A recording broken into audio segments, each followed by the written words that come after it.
pessoal, tudo bem?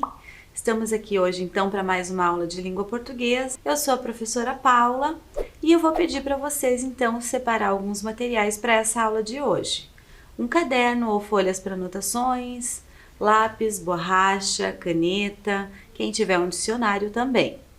E também peço que vocês anotem a data de hoje, o número da aula, que fica melhor para a organização de vocês para os estudos.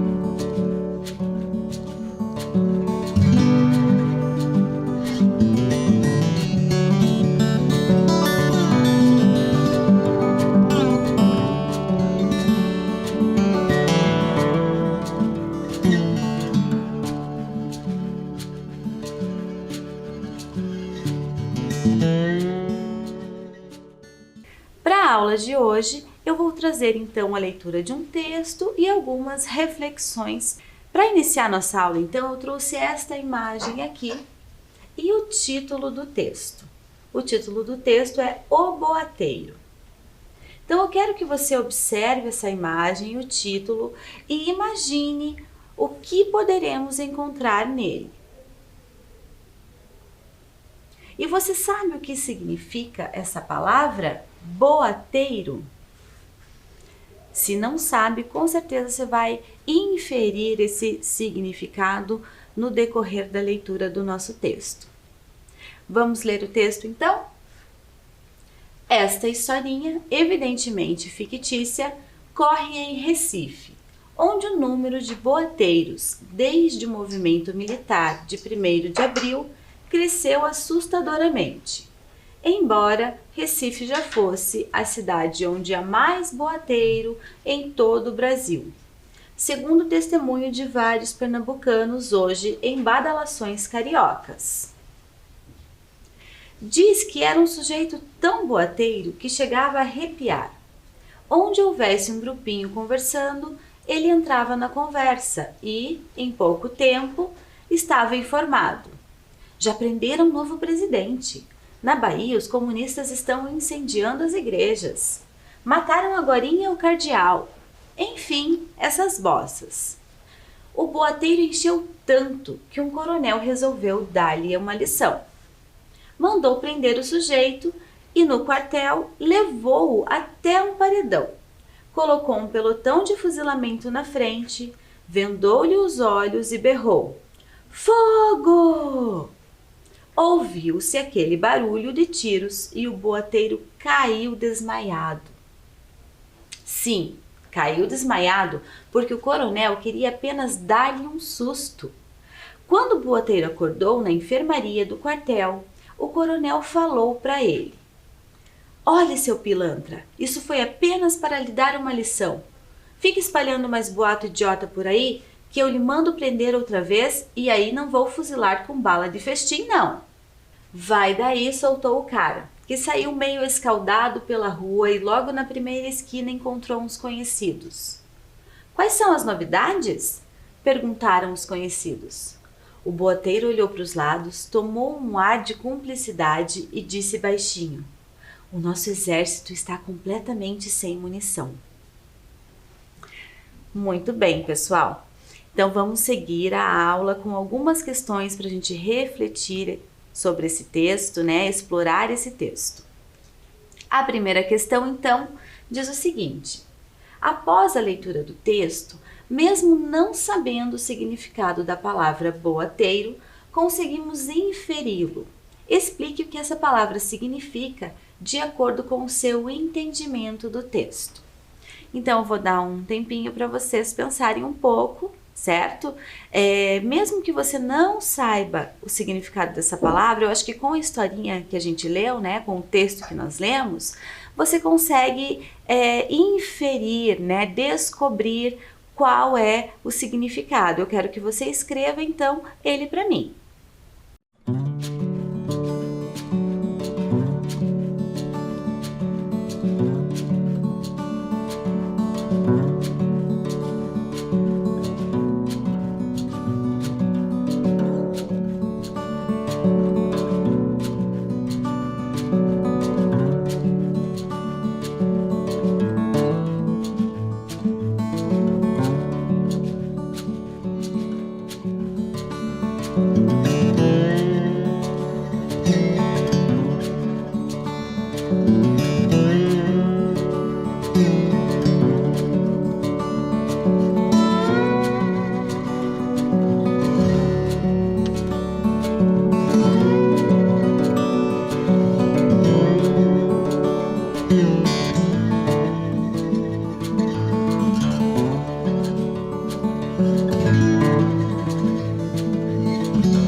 Vamos lá ver então qual é o significado da palavra boateiro.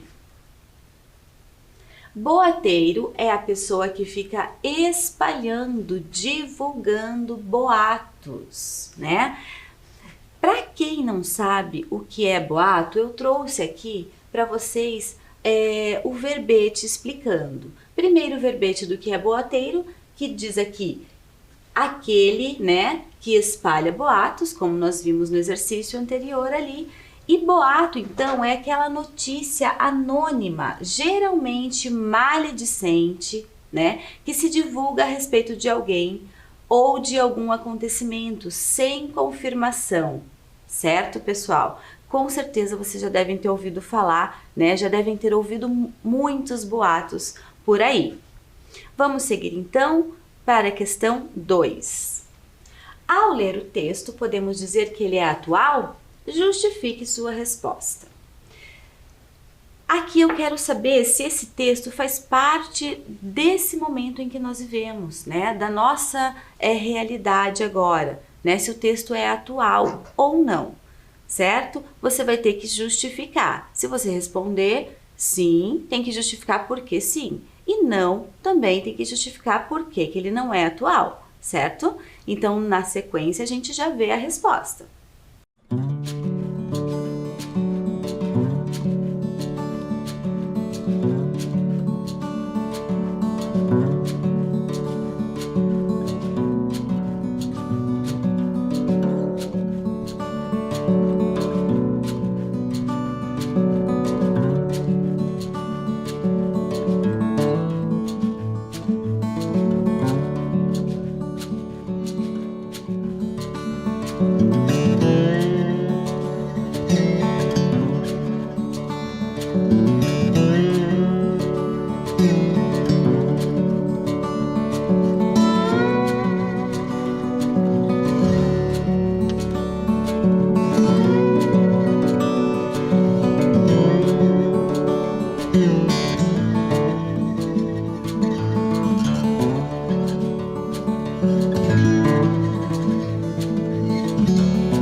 vamos lá, pessoal.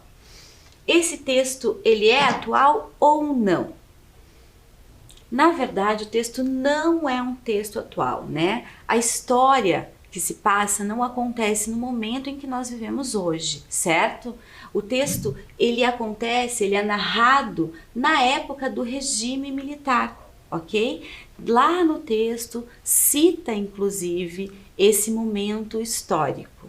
E vamos entender um pouquinho o contexto histórico, então, dessa narrativa, né, que é muito importante para que a gente consiga, inclusive, compreender o texto, né, algumas coisas que o texto traz para nós. Então, olha só, o período da ditadura militar no Brasil foi marcado pelo regime autoritário que teve início com o golpe militar em 31 de março de 1964. Nesse contexto, ocorreu a deposição do presidente João Goulart. O regime militar durou 21 anos, de 1964 a 1985. Estabeleceu a censura à imprensa, infringiu restrições de direitos políticos, bem como perseguição policial aos opositores do regime. Então, pessoal, é muito importante a gente conhecer, né, saber essas informações, conhecer o contexto histórico, né, em que se passa a narrativa, em que se passa o texto que nós acabamos de ler, para entender realmente o que acontece, né, para compreender o que acontece no texto, os fatos que o texto traz para nós. Então, durante o regime militar, houve muita opressão, certo? Houve muita censura. As pessoas que não concordavam com as ideias do governo, né, eram censuradas, né, eram presas, muitas torturadas, inclusive exiladas, né, eram mandadas fora do seu país, para fora do seu país. Então a gente passa a entender um pouquinho algumas coisas que acontecem ali na nossa narrativa, sabendo, né, sobre esse contexto histórico, sabendo sobre esse momento do nosso país, ok? Vamos seguir então agora para conhecer um pouquinho mais sobre o autor desse texto. O autor do texto chama-se Stanislau Ponte Preta, né? Então ele morreu com 45 anos, muito jovem. Pseudônimo de Sérgio Porto. O que isso quer dizer? O nome dele verdadeiro era Sérgio Porto, mas ele usava o pseudônimo de Stanislau Ponte Preta, né, nos textos que ele escrevia. Ele foi um escritor carioca, cronista, jornalista e radialista brasileiro. Marcou presença na literatura nacional com a publicação de livros de paródia e humor, com crônicas satíricas e corrosivas, né? Então, uma das características, né, desse autor é que ele traz nos seus textos, né, um humor satírico, né? Ele traz uma crítica, né, por detrás das suas histórias, ok? Vamos seguir para mais uma questão, então, da nossa aula. Que fato ocorrido na narrativa caracteriza a época em que a história aconteceu?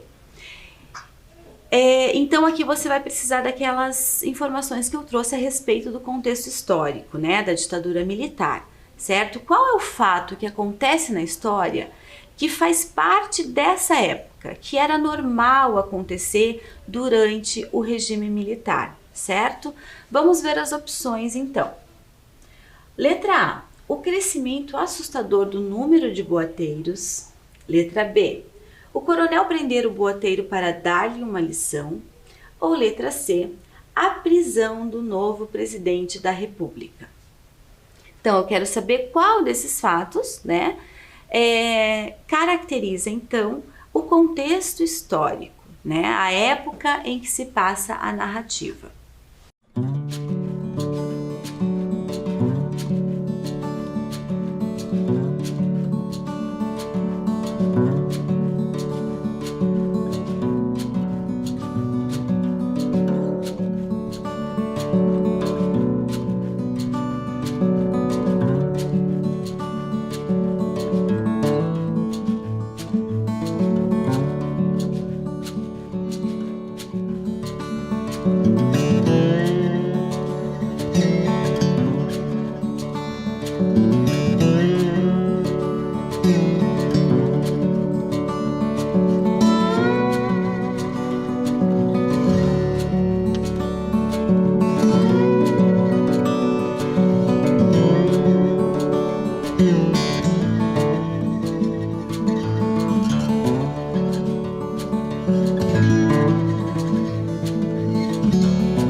Vamos ver a resposta então? Qual é o fato que caracteriza o contexto histórico, a época que se passa a história? É o fato então do coronel prender o boateiro para dar-lhe uma lição, certo? Então o indivíduo ele foi preso apenas pelo fato dele estar divulgando, né, boatos, ok? Espalhando boatos, né? Pode ser que um desses boatos que ele, né, estivesse espalhando fosse de desagrado do governo. Então isso era normal acontecer naquela época. A letra A diz assim: o crescimento assustador do número de boateiros. Não, né? Porque em todas as épocas da história nós temos boateiros, nós temos pessoas que espalham boatos, né? E letra C, a prisão do novo presidente da República. A letra C eu trouxe um trecho do texto para comprovar por que ela não é correta. A prisão do novo presidente da República é um boato espalhado pelo boateiro, né? Então o trecho do texto ali comprova, ó, quando o narrador diz assim: onde houvesse um grupinho conversando, ele entrava na conversa e em pouco tempo estava informando. Já prenderam o novo presidente, né? Então ali é o boateiro, né, falando, espalhando esse boato, ok? Vamos seguir então para a próxima questão, a questão número 4. A narrativa apresenta uma crítica ao governo da época. Marque a alternativa que comprova essa afirmação. Lembra que eu falei para vocês que uma das características dos textos do Stanislau Ponte Preta é trazer, né, implícita ali na narrativa uma crítica, certo? Então vamos ver as opções que eu trouxe aqui para saber qual é a crítica que o texto traz. O autor critica a censura que existia no governo ao narrar a prisão de uma pessoa por um coronel apenas pelo fato dela propagar boatos. Letra B. O aumento dos boateiros desde que o regime militar foi instaurado é criticado pelo autor do texto. E letra C. O autor critica a impunidade que existia na época, narrando o fato de que o boateiro não foi punido pelos seus atos. Essa está fácil, pessoal. Eu já fiz alguns comentários aqui durante a aula, né? Sobre várias questões que eu trago aqui nessas opções. Então tá fácil de vocês descobrirem qual é a resposta correta.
Vamos ver então qual é a crítica, né, que o autor do texto traz?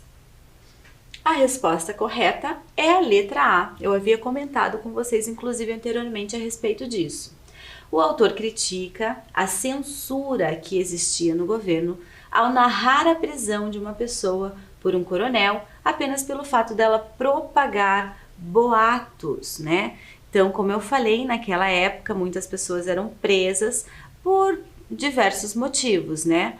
Um deles era isso, né? Se a pessoa ficasse falando algo, espalhando boatos sobre algo que era contra o governo, uma ideia que fosse contrária, né, às ideias do governo, então essa pessoa, ela era punida, ela era presa, certo?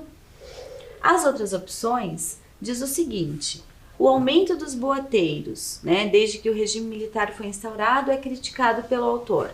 Não, isso não é criticado, é apenas citado lá no início do texto, né, que nesse momento histórico houve um aumento dessas pessoas, principalmente na cidade de Recife.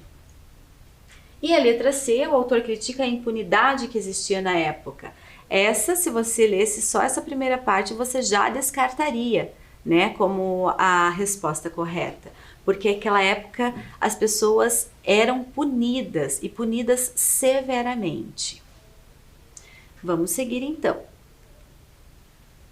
A questão 5, eu trouxe um trecho do texto e o trecho diz o seguinte: diz que era um sujeito tão boateiro que chegava a arrepiar. Onde houvesse um grupinho conversando, ele entrava na conversa e, em pouco tempo, estava informando. Já prenderam um novo presidente. Na Bahia, os comunistas estão incendiando as igrejas. Mataram agorinha o cardeal. Enfim, essas bossas. No trecho, o pronome ele se refere a qual palavra citada anteriormente. Então, aqui nós temos um pronome que está destacado lá no trecho, né, o pronome ele, e ele está se referindo a uma outra palavra que já foi citada no texto. Isso ocorre para que não haja repetições, né, da mesma palavra dentro do texto. Né? Nós já falamos sobre isso em algumas outras aulas, né? Chamamos isso aqui então de coesão textual, certo, pessoal? Então, nós temos aqui 3 opções. O ele se refere ao boateiro, ao sujeito ou a grupinho. Prestem bem atenção, releiam o trecho e logo a gente volta para ver a resposta correta.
Vamos ver então a resposta correta. A qual palavra o pronome ele se refere? Então, ela está se referindo à palavra sujeito, né? Vamos ver lá no texto, ele diz assim, ó. Diz que era um sujeito tão boateiro que chegava a arrepiar. Onde houvesse um grupinho conversando, ele entrava na conversa. Quem que entrava na conversa? O sujeito. Então, o ele está retomando a palavra sujeito que foi citada ali anteriormente no trecho. Certo, pessoal? Vamos seguir então para mais uma questão, que é a questão 6, onde eu trago o mesmo trecho anterior, certo? Só que agora nós vamos observar outras palavras aqui. Tem destacada a palavra presidente e a palavra cardeal neste trecho. E a questão é a seguinte: qual das alternativas abaixo justifica o uso da letra maiúscula nas palavras destacadas no trecho? Vocês sabem que a letra maiúscula é utilizada em vários momentos, né? No início das frases, em nomes próprios, né? Substantivos próprios, tá? Mas também existem algumas outras regrinhas para o uso da letra maiúscula. Vamos ver as alternativas que eu trago aqui então. As palavras destacadas são nomes próprios, por isso devem ser escritas com letra maiúscula. Letra B. Nomes de altos cargos e títulos podem ser escritos com letra maiúscula. E letra C, as palavras destacadas foram escritas com letra maiúsculas, pois estão no final da frase. Então, presta bem atenção nas opções, observe as palavras, né? Tente identificar o que são essas palavras, ok? O que elas representam, para daí você marcar a resposta.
Vamos ver a resposta então. Por que, né, que essas palavras foram escritas com letra maiúscula? Então, o que justifica, certo? É a questão B, a opção B. Nomes de altos cargos e títulos podem ser escritos com letra maiúscula. Por que eu coloquei aqui a palavrinha podem? Porque é opcional nesse caso, pessoal. Então, os nomes, né, de cargos, né, importantes e de títulos, eles podem tanto ser escritos com letra maiúscula como com a letra minúscula, certo? Diferente da opção aqui que eu coloquei, ó, as palavras destacadas são nomes próprios. Ela tá errada porque presidente e cardeal não são nomes próprios, certo? Por isso devem ser escritas com letra maiúscula. Só que aqui eu coloquei devem. Quer dizer que todos os nomes próprios devem, é obrigatório eles serem escritos com letra maiúscula, certo? Diferente desta opção aqui, dos cargos altos, né? Importantes, e dos títulos, que eles podem ser escritos, ok? Não é obrigatório. Diferente. Agora, os nomes próprios, eles devem ser escritos com letra maiúscula. E diz ali, as palavras destacadas na C foram escritas com letra maiúscula, pois estão no final da frase. Não, né? Primeiro que no final de frase a gente pode escrever com letra minúscula normal, a não ser que seja um nome próprio, né? Daí não. Agora, no início da frase, é obrigatório a gente iniciar a palavra com letra maiúscula, ok? Vamos seguir. Vamos para a questão número 7. Na questão 7, eu trouxe outro trecho do texto que diz o seguinte: olhe, seu pilantra, isso foi apenas para lhe dar uma lição. Fica espalhando mais boato aí, idiota por aí, que eu lhe mando prender outra vez e aí não vou fuzilar com bala de festim, não. Nesse trecho eu tenho a palavra pilantra destacada, certo? Eu quero saber que palavra abaixo não poderia substituir a palavra destacada no trecho, pois não possui o mesmo sentido. Então eu trouxe aqui 3 opções: vigarista, patife e traidor. Qual dessas palavras não poderia se encaixar ali nesse trecho? Porque não tem o mesmo sentido da palavra pilantra. Tá bem fácil essa questão também, pessoal. A gente já volta para ver a resposta.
Vamos ver então qual é a palavra que não se encaixaria nesse trecho?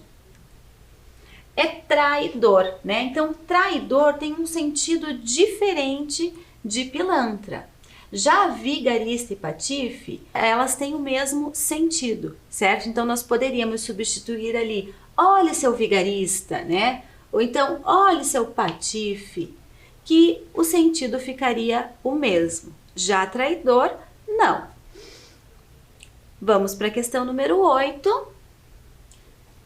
Então, aqui também tem mais um trecho do texto que fala o seguinte: o boateiro olhou para os lados, tomou um ar de cumplicidade e disse baixinho: o nosso exército está completamente sem munição. Eu quero saber por que o boateiro olhou para os lados antes de falar, certo? Tem algum motivo, ok? Então eu quero que vocês respondam para mim, escrevendo a resposta agora. É uma pergunta onde vocês vão escrever a resposta de vocês.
Muito bem, pessoal. Vamos ver então a resposta que eu trouxe para essa questão.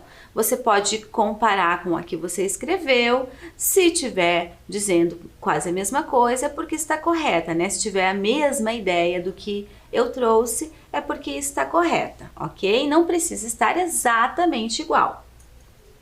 Então, a resposta que eu trouxe é o seguinte: provavelmente, né? Por que provavelmente? Porque nós não temos a total certeza, né? Mas provavelmente ele olhou para os lados, né? Então, para certificar-se de que o coronel não estava por perto e não correr o risco de ser preso novamente por causa de seus boatos.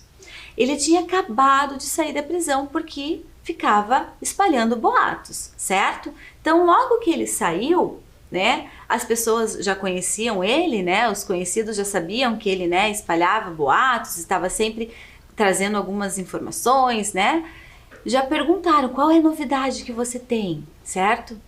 E ele não se aguentou, né, mas antes de falar, ele deu uma olhadinha para os lados, né, ainda diz assim, com ar de cumplicidade, né, pensando assim, eu tenho aqui, né, outras pessoas que estão comigo, né, que são os seus conhecidos, né, os seus cúmplices, né. Ele fala baixinho, né, com cuidado, agora tomando um pouquinho de cuidado para que ele não seja pego novamente, tá? Agora vamos então para a última questão da nossa aula, que é a questão 9. O texto lido pertence ao gênero textual conto, crônica ou romance. Então, eu quero que você pense um pouquinho, né, no estilo do texto, né, nas características que esse texto traz, certo? Em algumas coisas que nós comentamos no decorrer da aula, para responder e para identificar, então, qual é o gênero textual desse texto que nós lemos hoje.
Vamos ver então qual é o gênero textual desse texto? É uma crônica. Mas por que é uma crônica? Eu vou deixar então vocês curiosos, porque na nossa próxima aula nós vamos falar especificamente do gênero textual crônica, certo, pessoal? Já vão dando uma pesquisadinha em casa, quem ficou curioso, tá? A respeito do gênero. E na próxima aula, então, nós falamos sobre as crônicas, sobre esse gênero textual. Por hoje eu fico por aqui. Espero que vocês tenham gostado e aproveitado a aula. Até a próxima, então!